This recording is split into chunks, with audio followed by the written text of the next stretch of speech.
Hello everyone, welcome to iExamB. Student, my name is Anshul Malik and I am your reasoning mentor.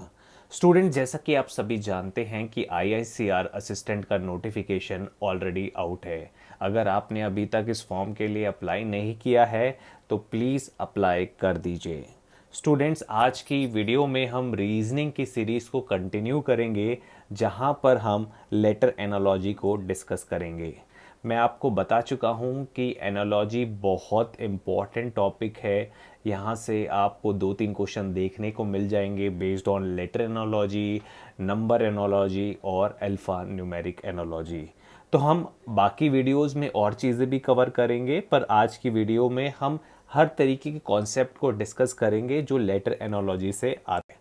Students, अभी flat 30% of चल रहा है on IICR assistant online course. तो iExamB ने course launch किया है, जिसका link जो है वो डिस्क्रिप्शन बॉक्स में आपको मिल जाएगा। आपको video lesson, study notes, practice sessions और लाइव सेशंस भी यहाँ पर देखने मिलेंगे।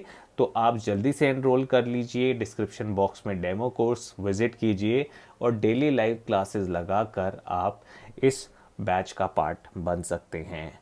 अभी हमारे पास जो डेट है वो लास्ट वीक ऑफ जून है, तो अपनी तैयारी आप आज ही से शुरू कर दीजिए। और आज के डिस्कशन को हम स्टार्ट करते हैं हमारा लेटर एनालॉजी। तो जब भी आपकी अक्षर या कोई भी शब्द की जोड़ी एक दूसरे से रिलेट करती है किसी लॉजिक द्वारा, किसी रिलेशन द्वारा, तो उसी लॉजिक और रिलेशन को ध्यान में रखते हुए आपको अपना आंसर दिए हुए ऑप्शंस में से चुनना होता है और सेम समानता उनमें आपको ढूंढनी होती है और अपने राइट आंसर को आपको मार्क करना होता है।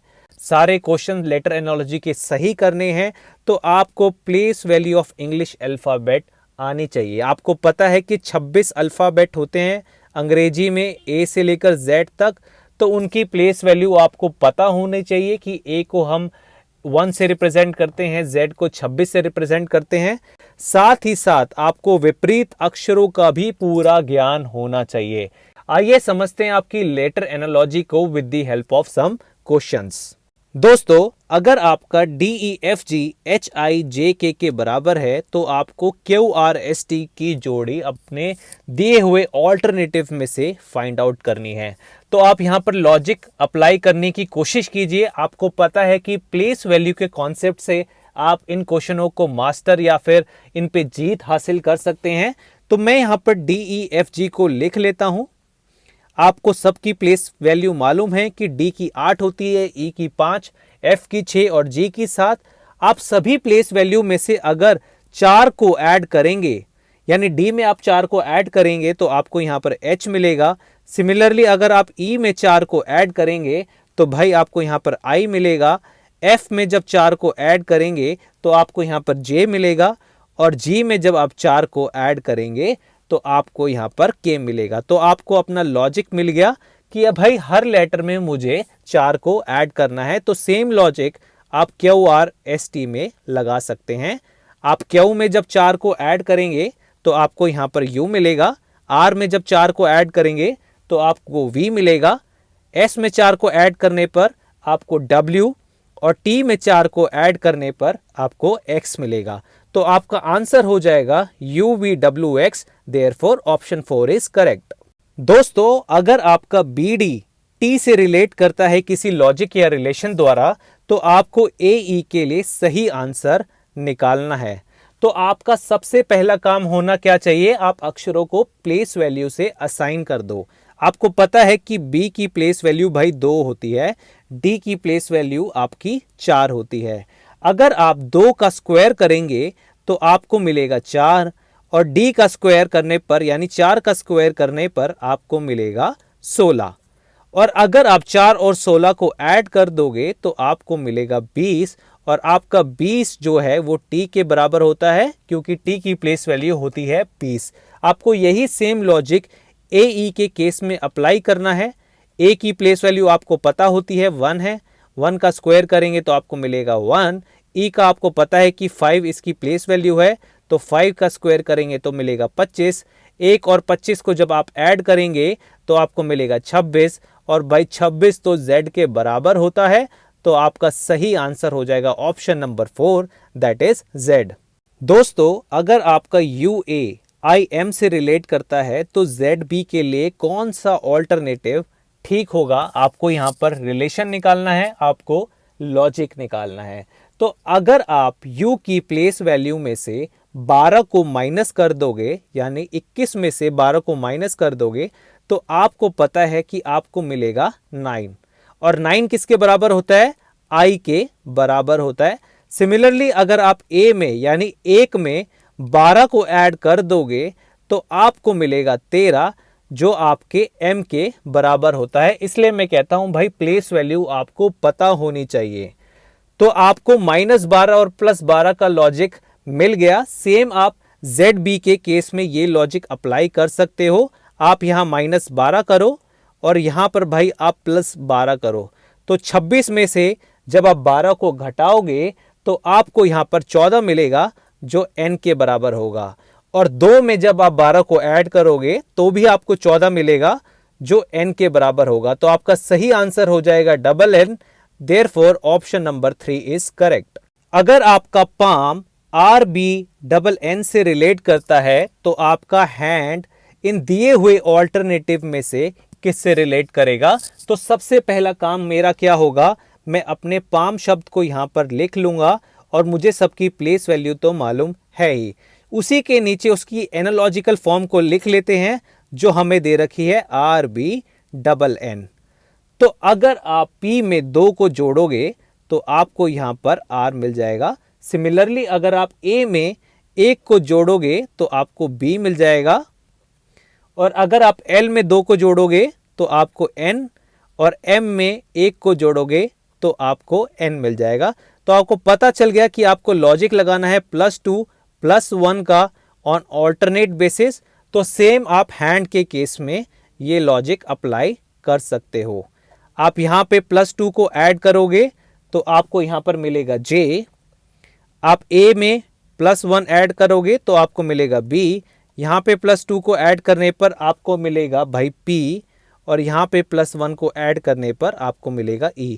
तो आपका जो आंसर हो जाएगा वो हो जाएगा JBPE। Therefore option number 3 is correct.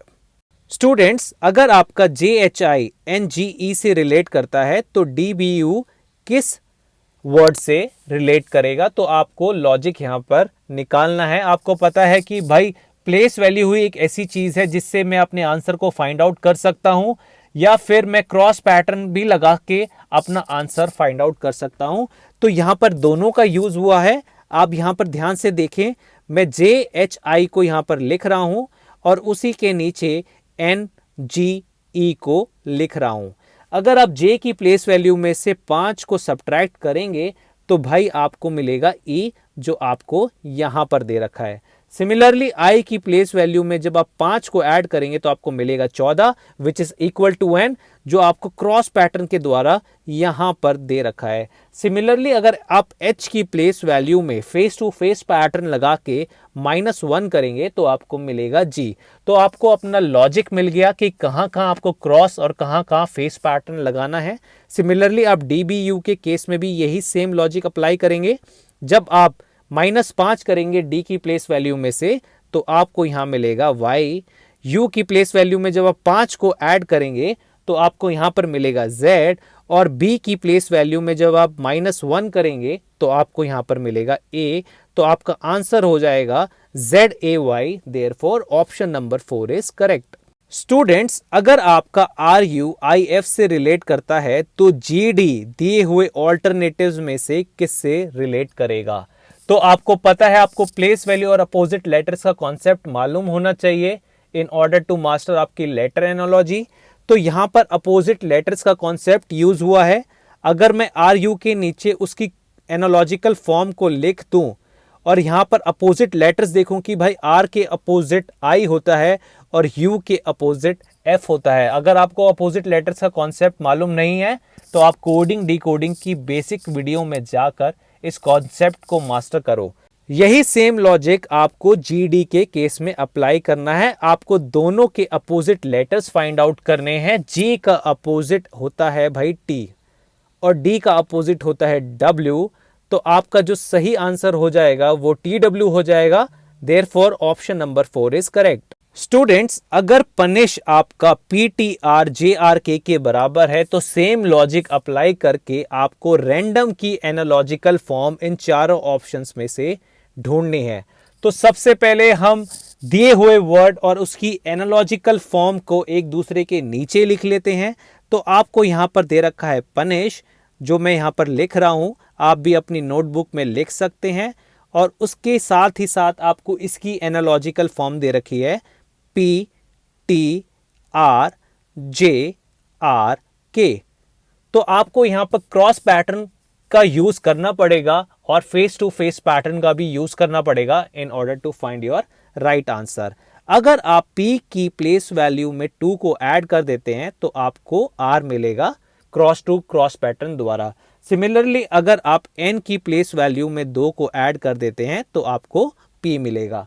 और अगर आप U की प्लेस वैल्यू में से 1 को घटा देते हैं तो आपको T मिलेगा। यही सेम लॉजिक आपको बाकी के 3 लेटर में अप्लाई करना है। I की प्लेस वैल्यू में से जब आप 2 को ऐड करेंगे तो आपको K मिलेगा। H में से जब आप 2 को माइनस करोगे तो आपको J मिलेगा। और S में से जब आप 1 को माइनस करोगे तो आपको R मिलेगा। यही सेम लॉजिक आपको रैंडम के केस में अप्लाई करना है। तो मैं यहाँ पर रैंडम लिख लेता हूँ और आप वही सीरीज ऑफ ऑपरेशन में प्लस माइनस करें जो आपने ऊपर किया था। तो यहाँ पर मैं +2 को करूँगा तो मुझे यहाँ पर T मिलेगा। N में जब मैं +2 करूँगा तो मुझे यहाँ पर P मिलेगा। सिमिलरली जब A में से मैं 1 को घटाऊंगा तो मुझे Z मिलेगा। यहाँ पर जब मैं +2 करूँगा तो मुझे भाई F मिलेगा। और यहाँ पर +2 करने से मेरे को O मिलेगा। और यहाँ पर -1 करने से मुझे N मिलेगा। तो मेरा आंसर हो जाएगा PZTONF। Therefore option number 4 is correct. Students, अगर आपका स्ट्रेन AINSTR से रिलेट करता है तो आपका लेआउट दिए हुए ऑप्शन में से किससे रिलेट करेगा? दोस्तों, आपको यहां पर पता है कि आपके एनालॉजिकल वर्ड में वही सेम लेटर, वही सेम शब्द यूज हुए हैं जो आपके स्ट्रेन में यूज हुए हैं। तो ऐसे केस में आप स्ट्रेन को लिखें और उनको नंबर असाइन कर दें 1 से लेकर 6 तक। तो मैंने यहाँ पे स्ट्रेन को लिख दिया और 1 2 3 4 5 6 इनको नंबर असाइन कर दिए। आप उसी के नीचे कोडेड वर्ड को लिख सकते हैं जो आपको दे रखा है AINSTR। यहां से आपको पता है कि A की जो वैल्यू है वो 4 के बराबर है, I की वैल्यू 5 के बराबर है, N 6 के बराबर है, S 1 के बराबर है, T 2 के और R 3 के बराबर है। तो आपका 1 2 3 4 5 6 भाई किसके बराबर हो गया? 4 5 6 1 2 3। तो आप यही सेम लॉजिक लेआउट के केस में अप्लाई कर दो। आप यहां पर लिख सकते हो 1 2 3 4 5 6। और आपको पता है कि 1 2 3 4 5 6 4 5 6 1 2 3 के बराबर होगा। तो सबसे पहले मैं 4 को लिखूंगा तो 4 मेरा है O। फिर मैं 5 को लिखूंगा, 5 मेरा यहां पर है U। और उसके बाद 6 को लिखना है, 6 हमारा T। तो ऐसे हम जब लिखते चलेंगे तो हमारा लेआउट बन जाएगा आउटले। देयरफॉर हमारा जो सही ऑप्शन है वो ऑप्शन नंबर 3 होगा and hence outlay is the correct answer. I hope आपको लेटर एनालॉजी के सारे कॉन्सेप्ट समझ में आ गए होंगे and thanks for watching I exam B.